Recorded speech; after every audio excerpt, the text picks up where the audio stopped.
Hello everyone, it's Sidekickjason back continuing the Q&A from earlier.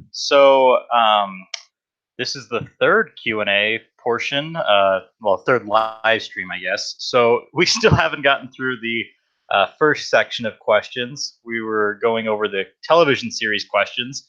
There are, I believe, 8 different sections, so this is going to take quite a while. I'm leaving on vacation on Friday, so I'm going to try and just do one of these live streams every single day up until then.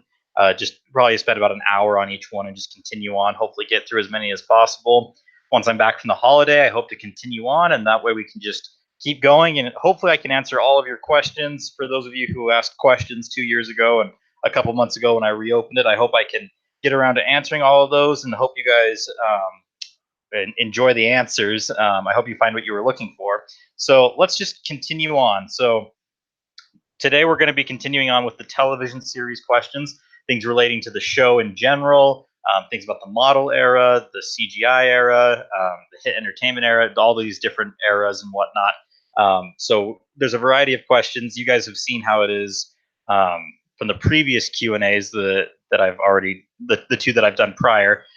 If any of the questions related to the television series, if I don't answer any questions that you have, be sure to put them in the comments, not in the live chat, but down in the comments below. And I'm going to try and compile all those for my last Q&A live stream, so that way I can make sure I'm completely caught up and I've answered everyone's questions. And so that way we can get this all done and hopefully not have to do it for a really long time. So that way I can get this all taken care of. It's taking too long currently, so hopefully I can just get through that. So yeah, let me know if you guys have any other questions that you don't see answered. So let's continue. Trainmaster16 asked, what are your thoughts on the Thomas and the Magic Railroad director's cut? I know that there's a lot of background and history to this. I'm not entirely caught up with all of it, so I'd have to actually read up more to understand. I believe that there was a petition going around to try and get the director's cut. The one that was done before the test screening that was conducted that decided that PT Boomer was far too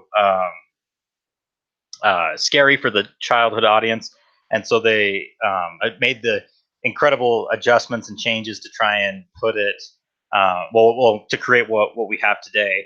And so I believe the petition was to get that publicly released somehow.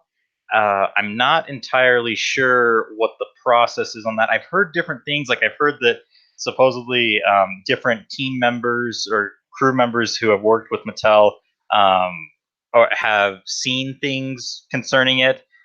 From what I've heard is that those people who have said that there's not actually a solid single director's cut or a single file, it's a bunch of different pieces, or nothing was ever formally put together.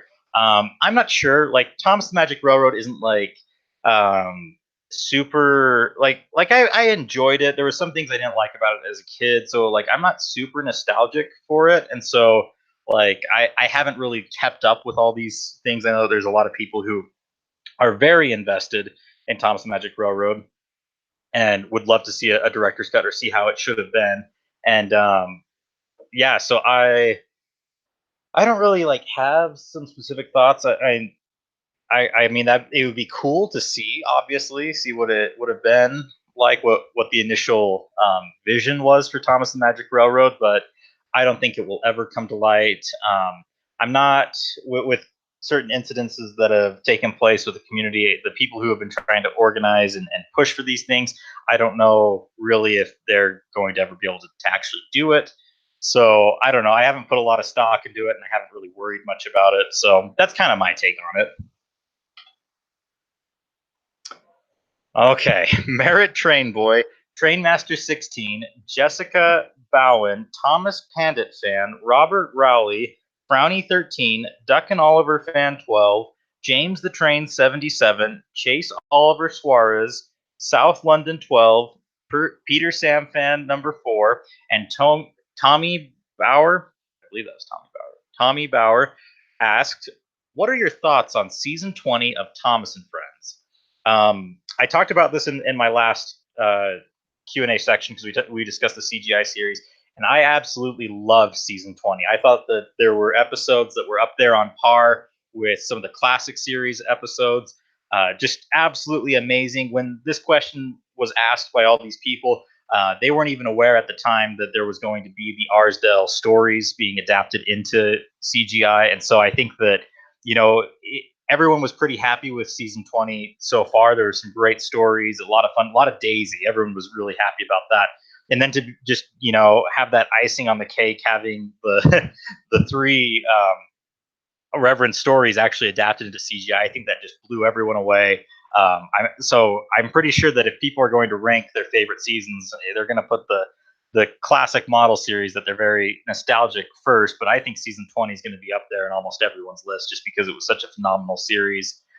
There was a lot of hope after season 20. People were really excited because it showed there was a lot of possibilities, a lot of direction. I think what people really enjoyed about season 20 was that it was more than just they weren't just rehashing the old, and they weren't just pandering straight to fans and trying to just do a lot of fan service. There was a good mix of old and new that I think really got people excited because there were those things, those references to the classic series. It felt very Thomas like, but there were so many new different things that were done, new stories, new plots, some of the new characters that were utilized, that it kept things fresh. And I think having that balance of old and new, I think season 20 hit that perfectly. Absolutely loved it. It was fun. It wasn't boring because it wasn't you weren't just watching a rehash of old plots and old things about Thomas. Like there was something new and refreshing, while still keeping true to the heart of what we loved about Thomas. And so I absolutely love season 20. I'm sure most people in the fandom also love season 20. It was just kind of a shame because 2017 was quite the year for the fandom, and we went from having the remaining season 20 episodes, the Extraordinary Engines DVD, and all those stories come out, and then the Arsdale Railway stories coming out as well. We went from that, where the fandom was just really enthusiastic, really excited, to then having the Journey Beyond Sodor trailer come out, and everyone was rather concerned about the engines moving and swaying, and kind of concerned about some of the things going forward. And there was the rumor going around that Edward and Henry were getting kicked off the Steam team. Then there was the big announcement come October that it was actually true, that there was going to be this revamp, Big World, Big Adventures. And so it's kind of crazy in 2017 how much we went from probably one of the highest points in the fandom to one of the lowest. So that was quite a crazy year. But I like to look back on the earlier half of 2017, especially what we got with season 20, because what a great time to be a part of the fandom, to see so many great things. All the episodes were truly inspiring. They helped me with my own series. But there was even a time where I was watching some of the season 20 episodes, and I actually just sat there and kind of thought to myself, what's the point of me doing my own series at this point? Because clearly when I started, it was during the season 13, season 14 era, and I looked at some of the stories, and I made my series because I thought that I could do better than what the TV series was doing. But then come season 20, and I was watching, I sat there and thought, I don't know if I could outdo these things. Like I have my own vision how I'd like to see things, but there's so many great new ideas that they're doing, and I really didn't feel like my series was as valuable or as needed, or that it would be as beneficial to people. And so, but then when things took a turn and have changed, then it's like, okay, well, I still want to do my series, obviously, for the same reason that I initially did it. But it was kind of just an interesting time in the fandom, really, to have something such high quality episodes and just great. I mean, it was just a fabulous season overall. I can't speak high enough about it. All right. Sally Campbell 06 asked, what are your top 10 favorite Thomas and Friends episodes? Um, so like I said in my last Q&A, I have a terrible time with favorites. I can maybe if someone asked me to pick one favorite, I have a tough time narrowing down just to one. I'm better with if it's just a couple, like top three maybe. But even so, like unless something really stands out to me compared amongst the others, I have a hard time picking just one because I like different attributes of lots of different things. So for to me to pick my top 10 favorite episodes would be really difficult. I think the top 10 episodes that I'm nostalgic for, that I think the episodes that really solidified what Sodor was to me would probably be the episodes that were on Thomas and his friends help out VHS. So like Edward helps out, Foolish Freight Cars, Percy's Promise, Thomas Percy and the Mail Train, Donald and Douglas, Thomas and Percy's Mountain Adventure. I think there were some other ones on there too, but like those ones really helped create the world of Thomas to me, and how everything functions, and getting to see the different seasons, different styles of things. Like those are some of the episodes that I'm most nostalgic for.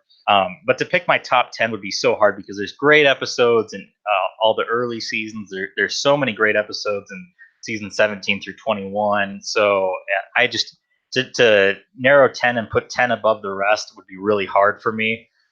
Maybe if I really sat down and like thought it through, which ones are my absolute favorite, then maybe I could compile a list, maybe even make a video in the future. I know that a lot of people in the fandom really love the Flying Kipper. Like that's their favorite, number one favorite episode of Thomas. But I have a different perspective because I actually never watched the Flying Kipper until I was older. I don't know what VHS exactly it was on, but it was not on one that I watched growing up. It was I had to have been like, oh, like 12, I think, when I finally saw the Flying Kipper for the first time. So like I know that like so many people in the fandom like love, and they rant and rave over that episode, but it just doesn't have the same value to me. And so like I watched and it's like, yeah, it's a good episode. I don't know if I'd say that it's like my number one favorite episode. But it's a good episode. So I think my favorites would probably be a little different than the rest of the fandom's normal favorites, but it's fun to see like when they conducted polls and things to see what people thought were their favorite episodes. So maybe I'll get around to in the future creating my list of what I think is some of my favorites, but I think it'd be really hard. I could probably like take a VHS and like point out which ones in the VHS I really liked above the others, but to pick a top 10 would be really hard. Duck and Duncan asked, "What do you think about the Miller era?" I don't want to think about the Miller era. Yeah. I like don't even know what to respond. I think that it was a just a low point in the series.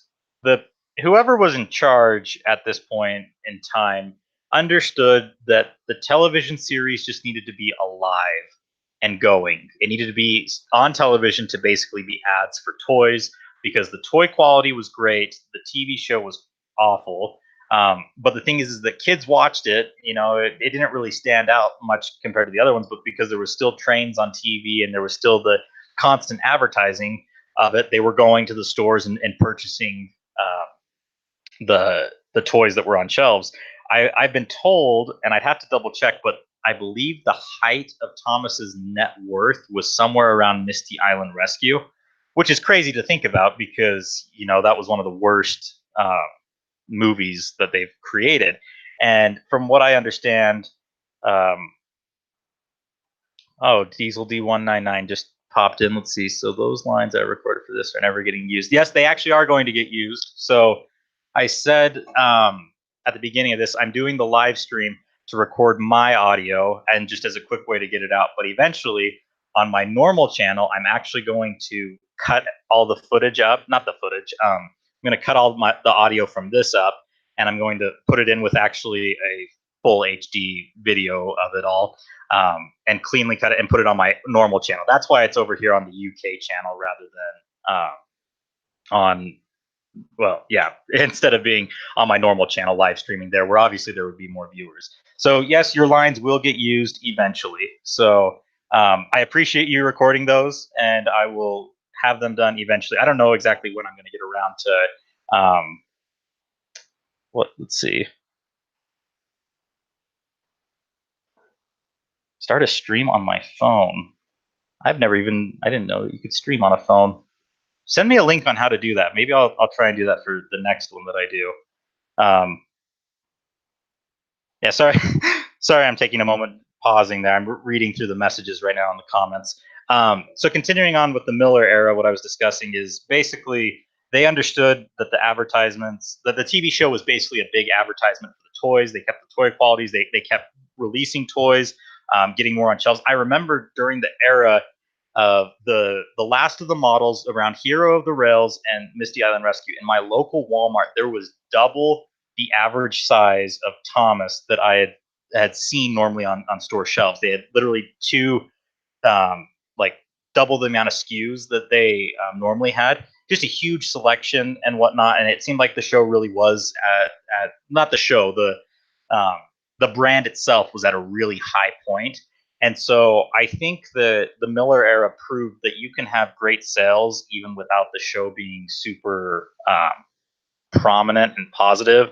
And I think that Big World is kind of doing the opposite, where instead of focusing on getting the toys the right quality, so that way kids are buying the toys, instead they're focusing on the show. And so I think the problem with Big World is that kids are watching Thomas on Nickelodeon. They're seeing this flashy cartoon that may actually be stirring up more interest and getting more kids involved, but then that doesn't necessarily translate into dollars, and that doesn't actually affect Mattel's bottom line, because when kids go to the store, there's hardly a selection. There's very few trains, and most of the sets aren't even about trains, and they don't correlate with the show. So if a kid really loves something uh, in Big World Big Adventures, one of the foreign, one of the international episodes, and they want to go, get that specific character or get a playset that takes place at this certain location, they can't find that because instead there's these weird monster truck, you know, play sets, and there's these glow in the dark, or these all these different themes, and none of them really correlate with what's going on with the show. And so I think that disconnect is a huge problem. So while the Miller era was obviously a terrible time for the show itself as a brand, I think it actually did. It really was doing well for the most part, and so it's a shame that that has been overlooked in the current era, because I don't think Big World needed to exist to boost Thomas. I think if they would have corrected the issues with the toys and been able to boost the sales and the profitability of Thomas, there wouldn't have been a need to change the TV show anyway, because the show just continues to be an advertisement to get toys, because they're not making as much money from kids watching it through television or through buying DVDs. I mean, a DVD, I'm not sure what the current prices are right now, but I remember, a DVD was $10, but you could buy a Trackmaster 3-pack for 15 for a character that takes place in the that takes place as a part of the episode or the movie itself. And so, Mattel, not Mattel, but whoever owned Thomas was making more money from the toys than obviously from the show itself. And so I think that the current show, the current producers and current directors of the brand would be wise to look back and see how things were positive back then and what they can do to get back to that. The Miller era, I think, was overall. I've heard different things that, like, Sharon Miller was forced to write a certain way. It was kind of a cheap production, and the fact that they switched to CGI to save money on the models. They did simpler writing. They had a smaller writing staff. Sharon Miller wrote most of the episodes. She was able to write so many because they all followed the same archetype and the same plot over all three strikes and whatnot. And so I think their point was to just keep the show running, and then focus on the toy sales, and I think it worked for them overall. So I'm not sure. I would have really loved to have seen Sharon Miller be allowed to um, pick up her pen again during the Brenner era in seasons 17 through 20, and let her write a story without the three strikes or any restriction, because I think she could have actually done a good job. I would have been very curious to see her actual writing skills beyond having to write a story that fit a certain archetype. So that would have been very interesting to see, and I would have really enjoyed that. I also wish Misty Island would have come back during season 17 through 20, because I think that Brenner and his team could have done a great job actually making them entertaining and something that older fans would actually enjoy. And so it's just a shame that those didn't get picked up more and utilized, because I think that we could have seen some great stuff and kind of really put the bad parts of the Miller era in the past and move on from them. Donald Fan 999 asked, "What do you think of Max and Monty's new voices?" I haven't really paid attention to their voices. I think watching Mucking About that I thought overall that they were good. I don't know. I'm not a huge fan of the Pack episodes or Jack in the Pack and whatnot back in the model era, and so I'm not. I don't know exactly what their voices should sound like. So watching Mucking About, just as a Thomas fan, they sounded good to me. I need to probably pay closer attention. I'm supposed to narrate an episode in the CSC for an episode that does contain Max and Monty, and I'm supposed to do their voices. So I probably got to look closer at that and see how I'm supposed to mimic their voices and whatnot. If you haven't subscribed to the CSC, I would highly recommend you go do that. It's a kind of a collective of Thomas fans who are creating new original episodes. It's kind of similar to the Thomas Creator Collective, but the episodes are, they're written by fans, produced by fans. It doesn't have like the corporate budget backing it or anything, but there's a lot of heart behind it. There's people who are very passionate working on it. So I think it's something that any Thomas fan would absolutely enjoy. They've got, I think, 4 stories out so far, and they've been great. And I know that they've got many others coming. I know they at least have 2 Christmas ones that they're working on. So if you haven't subscribed to them, definitely go do that.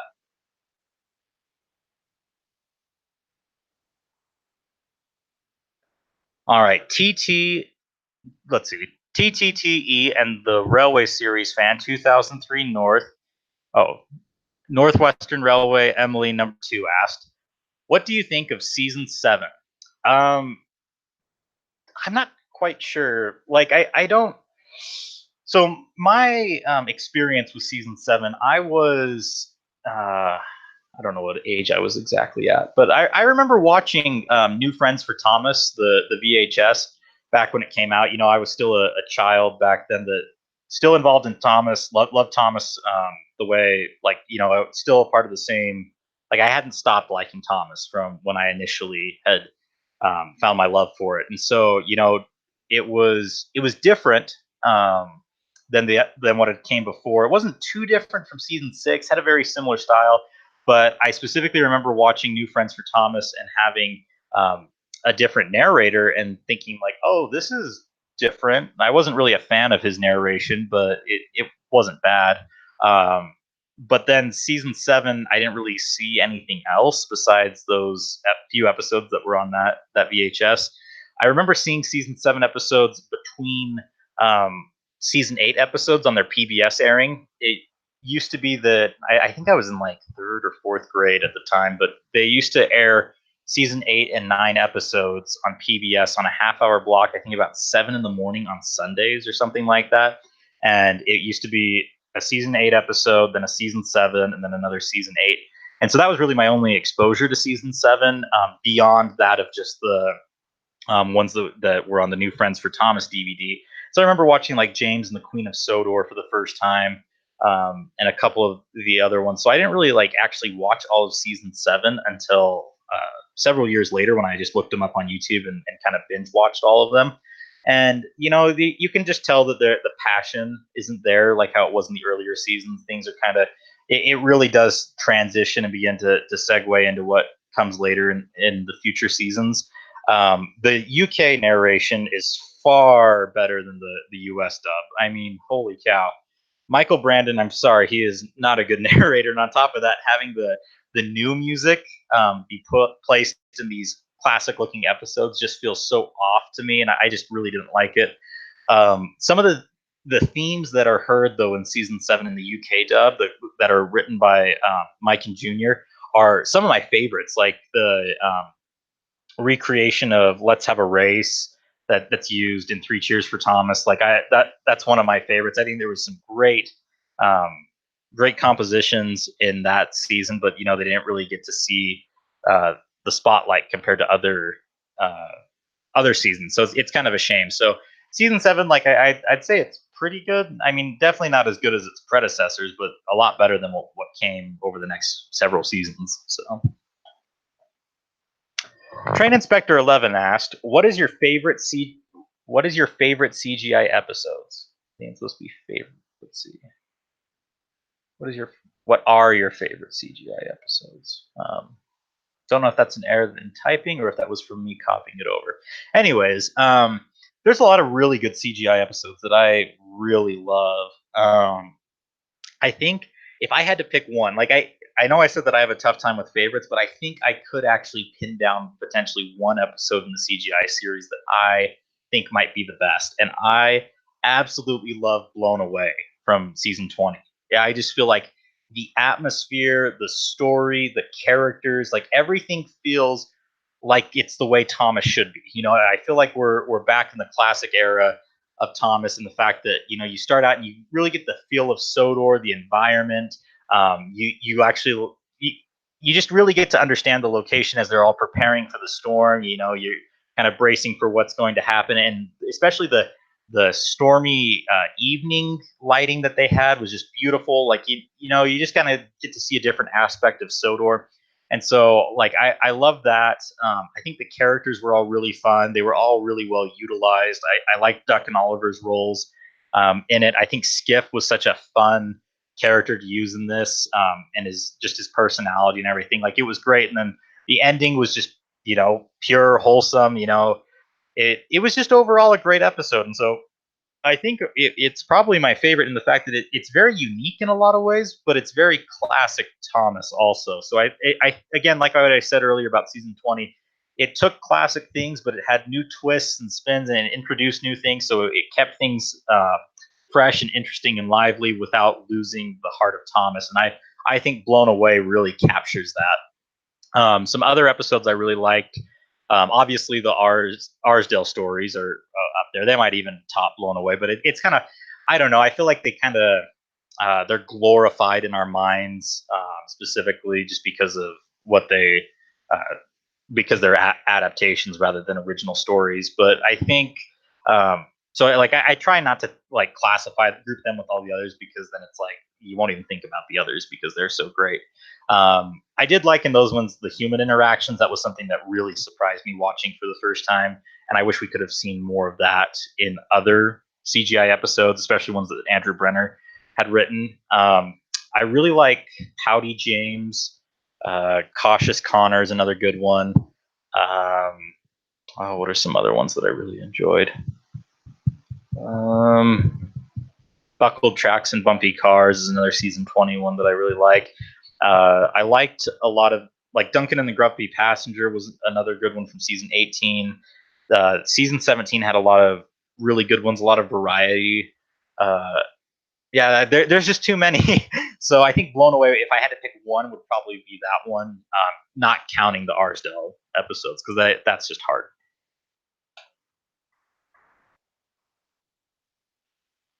Oh, someone said in the comments, Last Train for Christmas. Actually, if thinking back on that one might also be one of my favorites too. That's a great episode from season 18. Okay. Annie C asked, what is your favorite international engine? I have a hard time with this because I personally just wasn't a huge fan of the international engines when the Great Race came out. Like, yeah, they were cool, they were interesting. There wasn't really any that like I like kind of identified with, that was like, oh, that's from my region, so that's like my engine being on Sodor type of thing. So there wasn't really any that like was a huge favorite to me. A lot of them didn't even really have personalities. I know now they're getting explored more in Big World Big Adventures. But yeah, it was kind of hard. Um, to pick one. Like they were just kind of, I don't know, bland in my opinion. I'm not a huge fan of the international engines in general. If I had to pick one, I think Vinny was probably one of my favorites from the Great Race. I thought he was a fun uh, antagonist that was, a steam engine, kind of mixed things up. It was fun to see a steam engine bullying a diesel engine, for like kind of reversing the roles that you normally saw in earlier episodes and seasons and whatnot. Uh, yeah, I think what's his name? Is it Bew from Big World Big Adventures, the movie, the American engine? I guess like he would probably be the one that I would relate to, because technically like his basis is actually an hour from my house. For those of you who don't know, I live I grew up about an hour away from the Golden Spike promontory, where the Transcontinental Railroad in the United States met in 1869. And so, like as a child, we would always go out to the anniversary and whatnot. It was kind of a big deal. I mean, the largest, um, well, the biggest moment in railroading history in the United States took place an hour from my house. So of course we would go out and see. And I believe Buse, is that how you say his name? Anyways, his basis is Jupiter, which is out there. I was even there this past summer, took a picture on him and whatnot. So yeah, I think that would probably be the one engine I would pick. The other ones just really don't interest me that much. It's kind of hard to say. I don't know. I'm just not a big fan of the whole international concept per se. I wasn't a big fan of it when they introduced it in the in the Great Race. And I thought it was like, oh, that's cool. That's an interesting idea, but it didn't really. I don't know. I don't watch Thomas to have Thomas go around the world. I watch Thomas to be Thomas. But anyways, that's just me. LMS Arthur, Enrique Gomez, GTSH Productions asked, "What is your favorite narrow gauge engine?" Um, this is hard. I don't know. This is it's hard to decide because so many of these the narrow gauge engines are all just amazing in their own way. I absolutely love them. Uh, Nostalgically, like Peter Sam stands out to me because Peter Sam and the Refreshment Lady was the first Thomas episode I ever saw. And the second Thomas episode I saw was Bulldogs. So then Sir Handel and Duke obviously are very nostalgic for me as well. Um, Duke has just a fun personality. He's kind of unique amongst all of them, so I really like Duke. But they're all just I just love them all. Rheneas is kind of an interesting one though that I didn't realize until I was older that like Rheneas never really got the spotlight in any of the episodes. He just was mostly a background character, and so that was kind of an intriguing thing. I wish we could have gotten more stories from the Reverend that were about Rheneas, especially once he was back after being repaired and whatnot. I think Duncan's a fun one to write for. He's just interesting overall, kind of being an antagonist. Um, and then, I mean, Skarloey is kind of the leader of the pack. He's the number one. I like him. I like his uh, season 4 kind of depiction and personality more than in CGI. Because in CGI he has that deep booming voice, and I kind of prefer the higher voice that George Carlin gave him. Kind of, even though he was older, he still like kind of felt innocent and young at heart, and so I really liked that about Skarloey. So to pick one, I would have such a hard time, but I like them all. Narrow gauge engines, I'm especially fond of. That's why a lot of my second season was dedicated towards them. I really look forward to in the future when I'm filming my own series. When I was filming season 2, I also filmed season 3 and 4 episodes for the narrow gauge. So there actually are some narrow gauge episodes in both of those seasons, and actually some for my 5th season as well. I filmed several extra episodes when I was filming season 2, and they're some of my favorite ones. But I'm really excited that after I finish those and I finish filming season 3 and getting all those episodes released and whatnot, I look forward to someday coming back and filming the narrow gauge episodes. Filming with the narrow gauge sets again and whatnot. I hope I can really improve my style to match more of the season 4 feel and really bring that back to life. I plan on doing a lot of remakes and whatnot to help solidify and recapture um, that. So I'm looking forward to that in the future. So hopefully, eventually, I can get around to that. Okay, Terry the Homo Elf, Casey Turnkey, NASCAR Fan 88, Train Inspector 11, AJ Domes, Crazy Thomas, The Trackmaster Thomas and Friends Show, Patsy Martin, Sponge Engine 423, Joshua V, Flying Thistle Studios, Trainboy 53, NWR Studios, and Thomas Mario Fan 11 asked, "What is your favorite season?" And I can, like, without a shadow of a doubt, say that season 3 is my favorite Thomas and Friends season.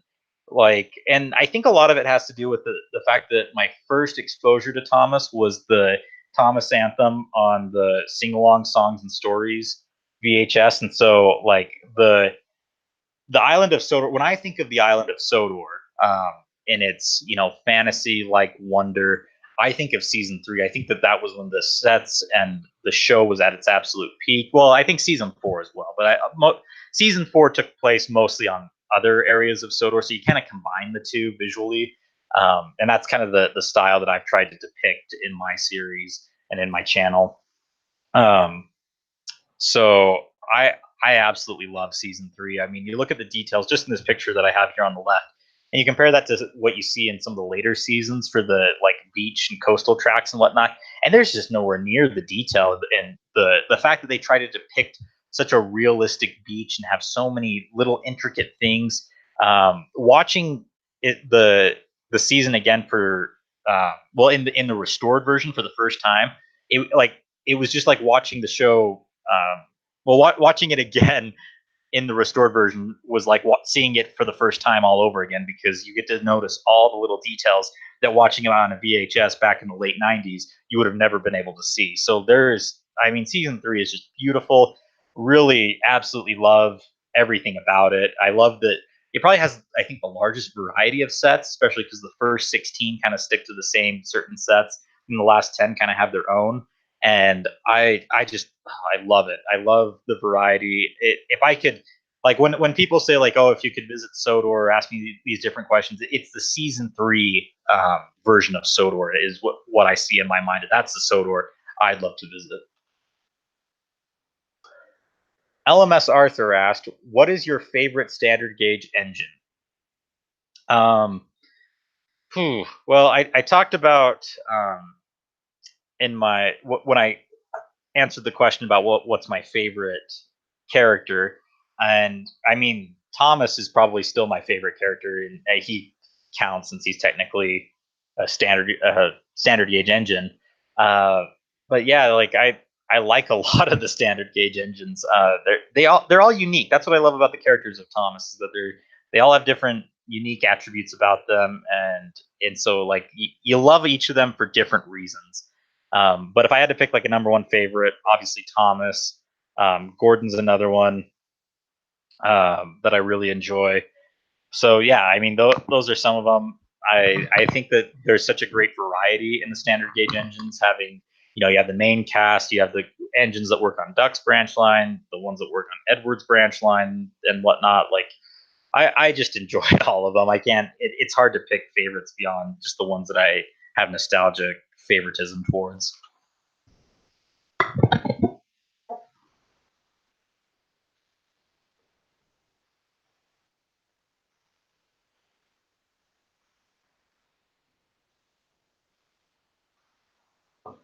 Okay.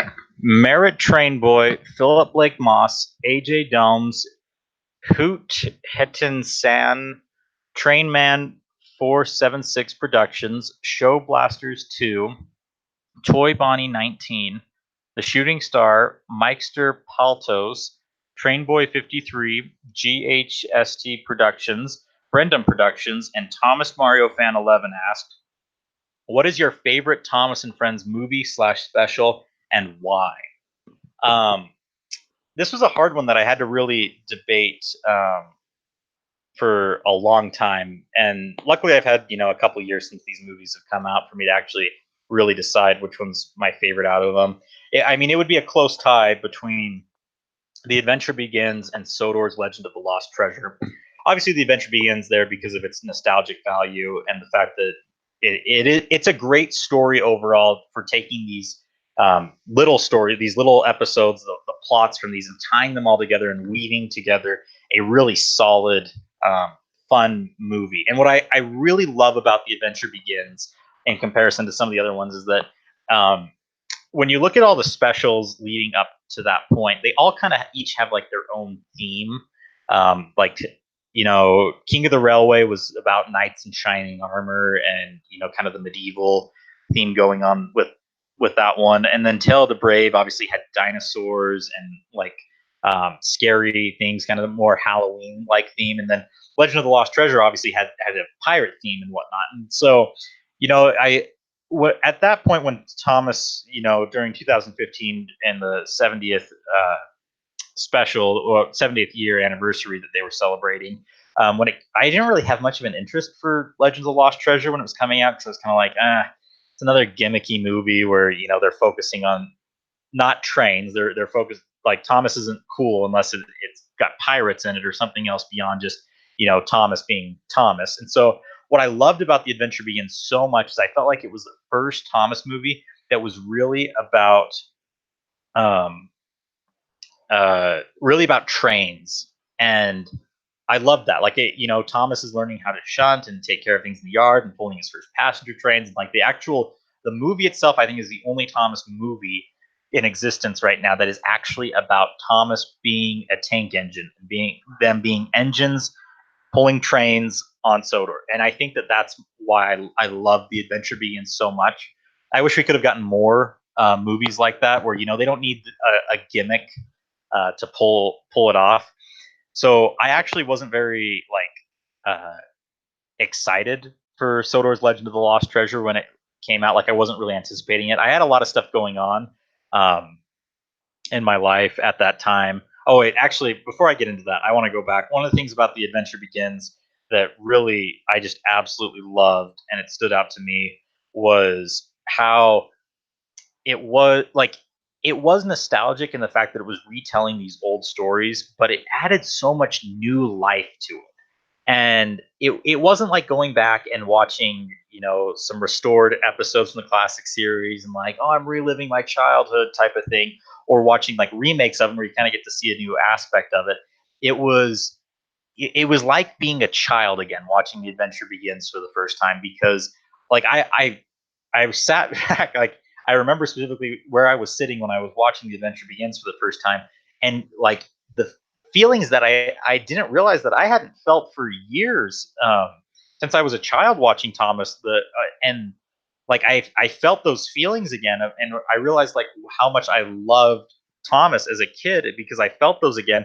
Like I mean, like I knew that they were there and like why I had a special connection, why I loved Thomas, but like to feel those again, especially because it was something new that was brought to life that I guess triggered those old emotions and feelings in an unexpected way, and I think that was a huge thing. I remember in Henry and Thomas's scene at Tidmouth Sheds, while that wasn't a recreation of anything from the books or from the television series, when Henry and Thomas are leaving Tidmouth Sheds, and you hear Henry's theme um, for the like really strong and prominent, like that was at one moment that like I hate to say it, like I almost got teared up. Like I actually kind of got a little emotional because it was like, whoa, like it really just took me back to being a child and watching those things again.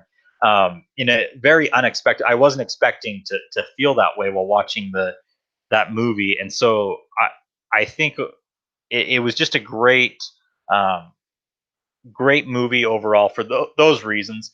Um, so then what I was saying about Legend of the Lost Treasure. So about 6 months later, here comes Legend of the Lost Treasure.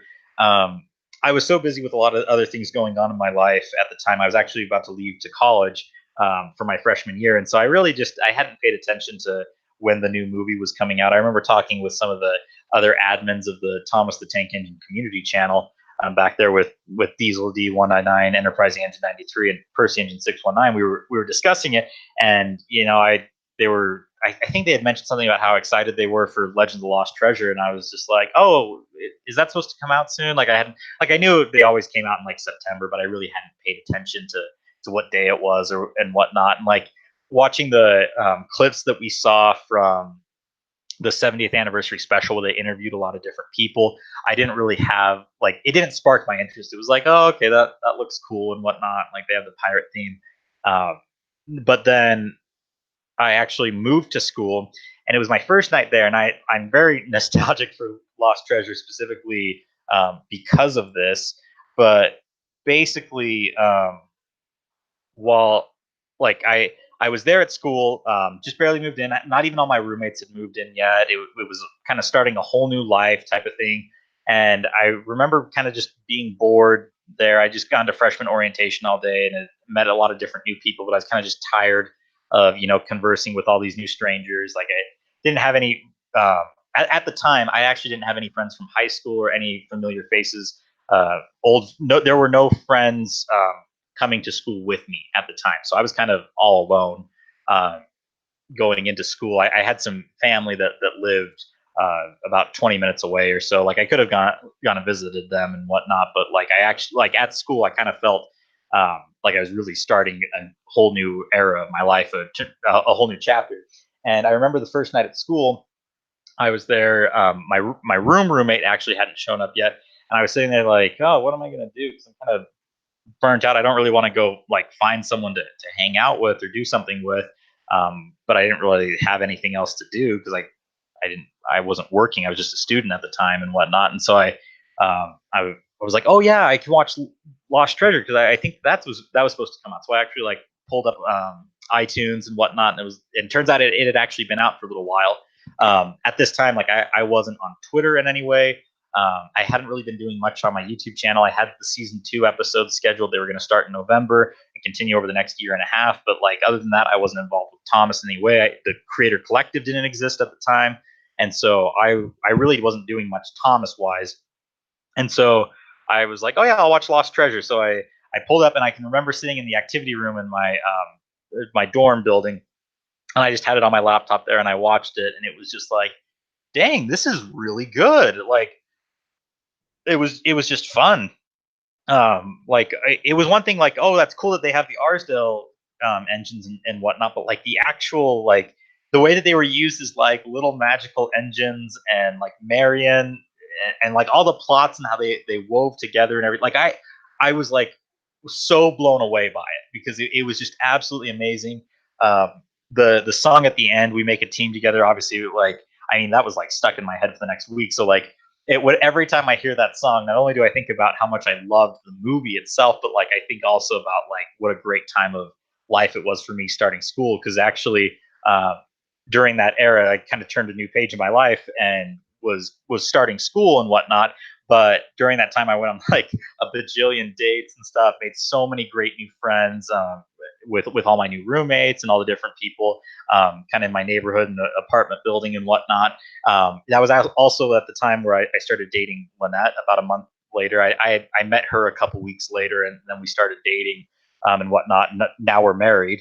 And so, like when I think back to when I hear that song, I think back to such a great time in my own life, but also how great of a story it was. So, like both of the Adventure Begins and Sotor's Legend of the Lost Treasure are both like I love both of them for their own unique reasons. They're both so great, but I think when it comes to like the actual story, I think Legend of the Lost Treasure might slightly beat out The Adventure Begins because I feel like it wasn't just I feel like it had very strong plots coming together, and it really tied together really well. The Adventure Begins also did, but you can just tell that Lost Treasure obviously had a higher budget. It was more of the priority for the production team and whatnot. But I mean, definitely, I of the hour-long Thomas specials, I think Lost Treasure takes the cake. Definitely wins.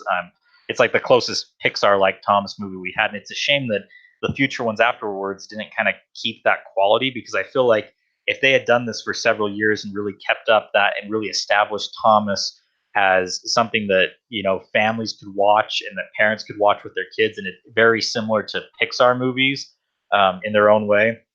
Not similar. I would say the quality of Pixar movies that people anticipate. If they anticipated that with Thomas, I think that the brand would be in a much better state than it is right now. But that's just my personal thoughts.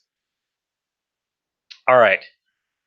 Gordon Fan asked, "What is your favorite Thomas and Friends accident?"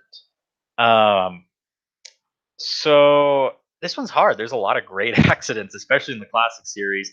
I think the Percy and Bulstrode accident is probably one of the coolest to watch. Same with Peter Sam at the bottom of the slate incline. I think that's another great one. Yeah, there's just so many good ones. Gordon running through Kirk Ronan Station. I yeah, there's so many great ones. I could not pick just one. Yeah, but if I had to pick one, I probably would pick Percy and Bulstrode. That one's just a fun one to watch. Even as a kid, it was just like, whoa, what did they do there? I mean, I don't know. I'm sure most kids probably all did the same thing. I mean, I reenacted that scene so many times. Where like with the Tomy, the yellow supports, I would build up like a track and have something down below, and then like have an engine literally push off all these cars off the edge onto something. Like just a great accident. I think yeah, that would probably be one of my favorites. Okay, Tom DeMeo, Ready Productions, Michael Holycross, Luca Dollar, and Maithwaite and Lilydale asked, "What is your least favorite character?" Now, initially, when this was asked to me back when the Q&A opened, with this was back, season 20 was in the middle of airing and whatnot. I think I would have had a really hard time picking who my least favorite character is, especially of the current series. But now that Big World and Big Adventures has started, I mean, it's very clear who my least favorite character is. And I mean, I put a picture of her right there. So I think Nia and Rebecca are some of my least favorite characters. Rebecca is better in some ways, but Nia, I just, there's, I like the idea of having of inclusion and in having these international characters and things. But I think Nia was just done so poorly, and it was so. It's clearly like a, a marketing scheme with this. Like Nia wasn't done to actually be inclusive and to be an interesting character and add to like she isn't a character that like you look at and say, oh, she needs to be in the main cast, or yeah, she's definitely part of the main cast because of her role. The only reason why you know she's a part of the main cast is because they've thrown her in all the promotional material and whatnot. And like her character has the personality of cardboard basically because yeah, she's helpful and friendly and kind and all that, but like there's nothing that really makes her stand out. I think making her unable to read was not a smart move on their part, um, overall. But yeah, I just don't think that that was a good choice. Of all the flaws to give her, I don't think having her being able to read numbers was a good one. I think that they should have had her maybe insecure about some other things or have some trial that she needed to overcome. She'd be a lot more relatable, as a character, and you'd really enjoy her. Other than just having her defining attribute be that she's African, and I think that that's really what's hard about her. I'm not a fan of the facial style that they've given her. Jam really did some weird stuff with a lot of the international characters. I think it was to try and emulate, facial features of the different regions and whatnot, but they just come across weird on Thomas faces. The big foreheads, the bigger eyes, like everything just kind of, I don't know. It looks far more cartoony than the characters you see, that were rendered beforehand. Like especially if you compare like Emily next to Nia and Rebecca, like you could definitely see how different it is. And so that's another thing that I'm not really a fan of. What I would have said probably back, with like before Big World Big Adventures, what my favorite, or what my least favorite character would be. Probably Hugo at the time was also pretty bland and boring. From the model era, there's a lot of one-offs that could be least favorites. I mean, Neville, Molly, Dennis, Billy, they really served no purpose, and there was no interest in them. So there's several that could fit in the least favorite character category.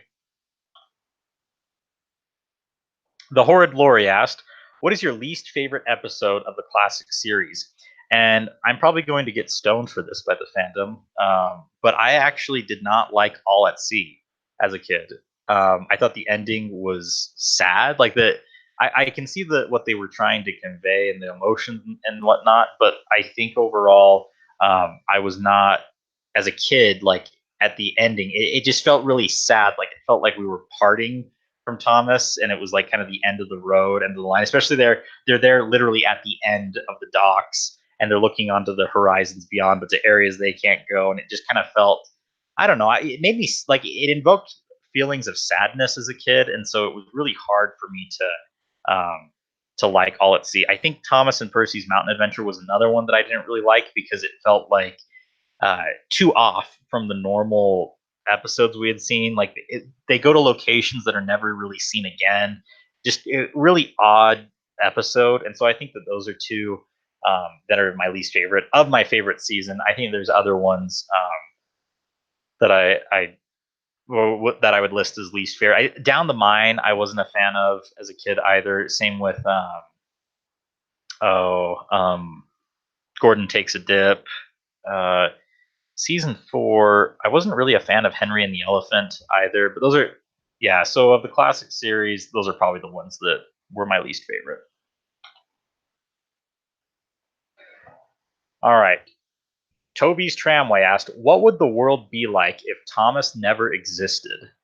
And that's a hard question to answer. I don't know exactly because Thomas is like, if you watch some of those promotional videos that they've had, over the years, kind of talking about the history of Thomas and the effect. If you ever watch the videos Steaming to Legacy, they're wonderful videos. You should definitely go check those out. I highly recommend them. You see the effect that Thomas has had, not only where it started, but across the world in different countries. And so, what would the world be like if Thomas never existed? I think I mean, people would have found another show. I don't think that there would have been quite something quite like it. I'm sure there would have been other train shows. I think the different attributes that bring people to Thomas, I think they would have found those specific attributes elsewhere, in other specific things.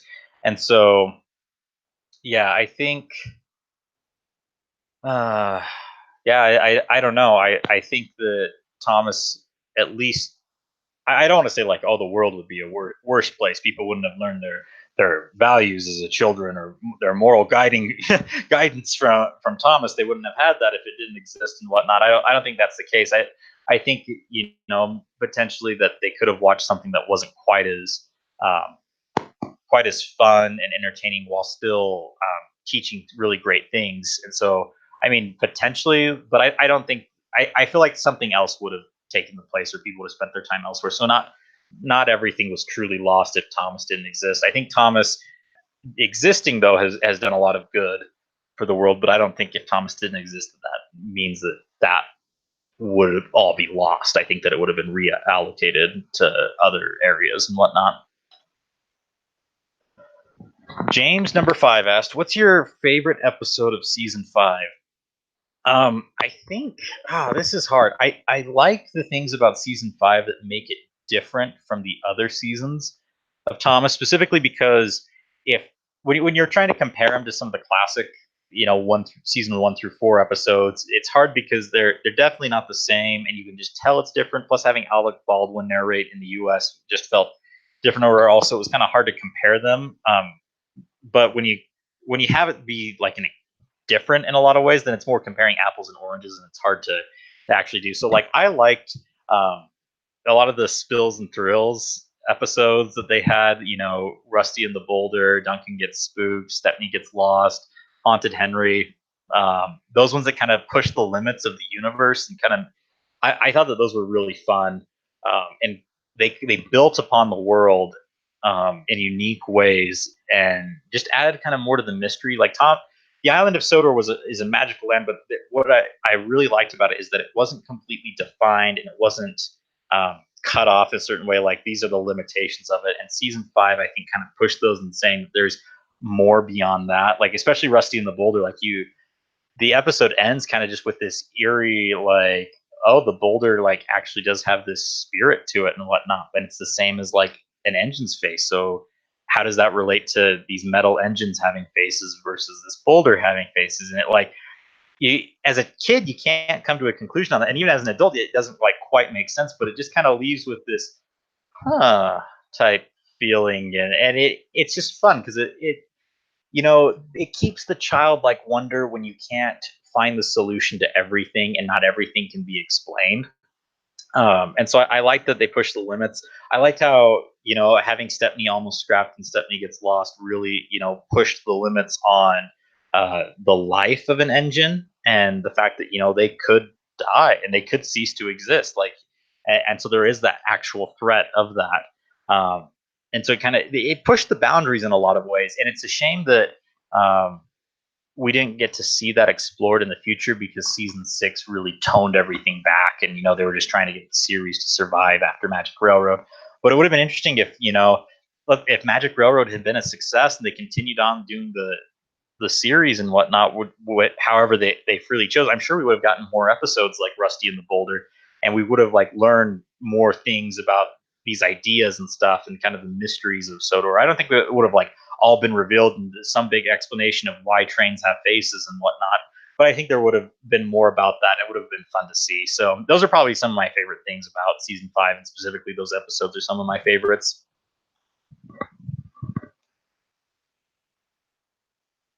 All right, Oliver the Grand asked, "What's your favorite Journey Beyond Sodor character?" Um, I think Merlin's my favorite out of all of them. He's got just a fun personality. He's quirky in his own way. I like his look too. I'm not a huge fan of the three funnels, but and the red running board. I wish they would have done something else with it. But like looking at him as an engine, I really like the look of him, and I think he's got just a fun personality. But there a lot of the Journey Beyond Sodor characters I thought were really fun. I wish Frankie and Hurricane could have been a little darker and maybe had more of a backstory, maybe like the history. That would have been fun to really dive in to understand why they were the way they were and how they ended up there, why they stayed there, and who else they had convinced to stay as well. Um, yeah, I think Lexi and Theo are a little bit weaker as characters. Lexi, I feel like she was just kind of meant to just be a little crazy, and sometimes I think that they were trying a little too hard to make her fit the crazy stereotype and whatnot. Theo, I thought he was good, but he could have been utilized more. I like Theo's a cute little character, but he just he didn't really do a lot. I don't know. It's a shame that there isn't more with the Journey Beyond Sodor characters. Like the fact that all we've seen since is the episode with Merlin coming to Sodor, seeing is believing. It would have been, and I'm sure if they didn't do Big World Big Adventures, we would have seen more of these characters. But it would have been fun to kind of explore more. Maybe actually have an episode that takes place at the Steelworks and whatnot. But yeah, that I would say overall that Merlin's my favorite character. Thomas Trackmaster Fan 12305 and Mr. Lego Man 86 asked, "What's your favorite livery for James?" I like him in red. I think he stands out amongst the crowd of engines when he's in red. But James, I thought I looked pretty good in black. I enjoy having my black Playrail James as well. Um, an engine of many colors that was in season 22.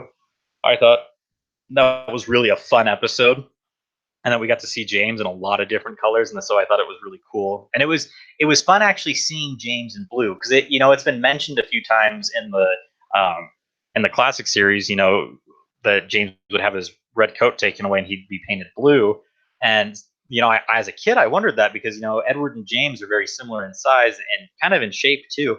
But if but Edward's blue and James is red. And so it was like, well, what if James was blue? How would that look and whatnot? And so I thought it was really cool that we finally, 22 seasons later, got to see what James actually looks like being blue. And so I think it was a great episode. I wasn't a fan of some of the other choices that they've made for James's colors in earlier episodes. Like I didn't ever understand the James being painted like a bee. That one got so much merchandise too. I just never understood that. And then James painted pink, I thought was also a weird episode. But I think the weird thing about I can see it's kind of fun to have a plot about an engine being painted pink, but having James being painted pink, especially in the first episode of the CGI series, it just looked like an animation error. It was like, oh, James is just a little too light of red. Like it didn't occur to me that oh, he's supposed to actually be pink. And so until you actually see the episode, but in the promotional material and stuff, it was like, oh, they had a rendering error with that and whatnot. So yeah, those are my thoughts on James's many colors. What is your favorite face mask for Thomas in the TV series? Thomas Trackmaster Fan 12305 asked. I think the face that Thomas is wearing in the picture that I put on the left is probably my favorite. But then again, I love season 3. I love the style of it, and that face is that look is just completely season 3. Like you just get those vibes, and that's the Sodor I picture. So that's probably my favorite face. I think that there were some other season 3 faces that really stood out to me that I liked. It's interesting how different. One of the things I've been looking at more and seeing is that you've got some people right now in the community who are working on really diving into the face masks of Thomas. You've got Thomas merchandise that actually owns some of the face masks and has a history of actually what happened to the face masks over the years, how they were repainted or repurposed or whatnot. And then there's been some people on the wiki. I know the Iron Engine, and I think there's some others who have been compiling and actually cataloging all the face masks. So that way you can put it together. I know the Unlucky Tug also He created a chart that had all of them as well throughout the years, and it's amazing how same face mask but just painted different and with a different color of gray and then different eyebrows, how it looks like a totally different face. And so that like really surprised me on some of them. But I think for my favorite one, it would definitely be the one that you see Thomas wearing here in that picture. LMS Arthur asked, which do you think is worse, Steamy Stafford or Rocky Rescue? And I actually liked Steamy Stafford as an episode. I know there's a lot of people in the fandom who do not like that episode. But when I watched the first what is it, the first DVD that came out with season 17 episodes, the Railway Mischief, when it had Steamy Stafford on there, and maybe it was coming from the Miller era, all those episodes looked great, but I remember watching Steamy Stafford, Wayward Winston, Kevin's New Friend, um, Gordon Runs Dry, and all those episodes. Scruff's Makeover, that was the other one. I think those were the 5 that were on there, and I liked Steamy Stafford just as much as the other ones. I thought it was a clever thing to do, especially Stafford didn't really have a story. Like, I mean, his story in season 16 was pretty lame. So, like, I thought that this was a much better use of him as a character. Highlighting his unique qualities about him. That he wasn't a steamy, he wasn't a diesel either, and so it was fun having him pretend to be a steam engine. I saw nothing wrong with it because it was like a child, pretending to chug down the tracks and whatnot. As a child that's playing, pretending to be a train. And so I think I like Steamy Stafford more than Rocky Rescue. Rocky Rescue, I haven't watched in a while, but I remember watching it um, in my college apartment when it came out. And I just remember kind of thinking, like, oh, this is kind of a boring episode. I think I might be wrong on this, but if my memory serves me right, it actually has kind of a 3-strike plot, which makes it really boring. And so I think I liked Steamy Stafford more, but I'd have to go back. I know the animation is beautiful in Rocky Rescue. Well, season 19 just had beautiful animation overall, so definitely the animation was better in Rocky Rescue, and it had a nice shot of Thomas and the rescue team go where the camera flies around them at the very end. That was a beautiful shot and whatnot. I'm not a huge fan of the rescue team and whatnot, but I thought that was still a beautiful shot. Okay, this next question is going to be our last one for today. Hopefully tomorrow I'll pick up and do some more and just try and keep doing them throughout the week and hopefully get through all these questions. So Thomas Trackmaster fan 12305 asked, which dub do you like more, UK or US?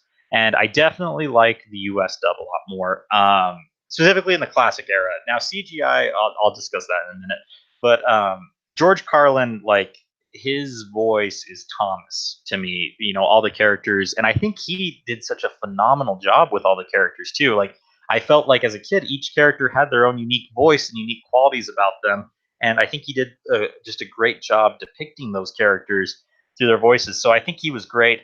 Alec Baldwin was okay. He did a pretty good job.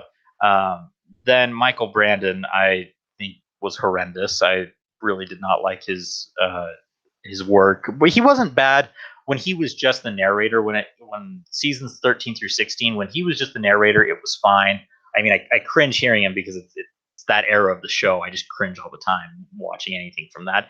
But I think when he was trying to do all the different character voices, he did a really poor job. I mean, he kind of uh, he did some funny things to try and to be certain characters just to make him different from the others. Like, he would make certain characters nasally for no real good reason. It was just, yeah, I just don't think he did a good job overall. Michael Angelis, he's a pretty good narrator. I wouldn't put him up as my favorite. I think, like, watching season 7, I much prefer him over Michael Brandon. I may even like him in some ways more than Alec Baldwin. Not entirely sure, but George Carlin's definitely my favorite. Ringo Starr, I also wasn't a huge fan of as narrator. Like, I don't know. Like, I watched his stories. I saw his narration when I saw Thomas Gets Tricked VHS for the first time, and all the episodes on that were narrated by Ringo Starr. And I don't know, they didn't really stand out to me. I liked George Carlin's more. I just thought it was kind of weird. Like, oh, these are the narration's a little more dull and bland. But then Michael, oh no, not Michael, Mark Morgan. I think he has done a phenomenal job as the narrator up until recently. Uh, he did a great job. It was interesting that he was the same narrator for both the UK and the US. When it comes to the different dubs with UK versus US, I mean now it comes down to the fact that they have a different set of voice actors for each one, and some of the characters. Well, actually, I think at this point, like most of the characters are the same for both dubs, but there's just certain characters that are different on one dub than the other, and so I don't actually know which one I prefer more. I think I like Thomas's US voice a little bit more, but honestly, like it's whichever one I watch first. Like I'll watch especially because so many of the characters have the exact same voice actors. If I watch an episode with who am I thinking of? With like the US dub specifically, when I see it again later, and if I see it in the UK dub, it's like, oh, that sounds weird. That sounds off because like in my mind it was the other way. But to like, I don't know of the CGI season 17 on which style I liked more, US or UK. Probably whichever one I heard first. But if I had to choose between the two, probably US. I think that was the one I'm most familiar with. Yeah, yeah, that's all I can think of on that. Anyways, thank you guys for watching. We're gonna call it a day on this. Hopefully tomorrow I'll just keep going. I appreciate you guys watching. Hopefully we'll be able to continue soon. If you have questions that you would like me to answer that you're not that you don't see me ask or that weren't asked specifically. Right now we're going over television series questions. If there are some television series questions that in this video or in the other two videos that I haven't answered and you'd like to see me answer them, put them down in the comments below in this video, and I'll try and actually before I finish um, the whole Q&A, I'll actually try and do like a last section where I take all the recent comments, and that way I can get all of them done and finished. So if you have another question that you didn't see answered, go drop it in the comments below. But yeah, so we'll call it a day. Thank you guys for watching, and we will see you guys soon.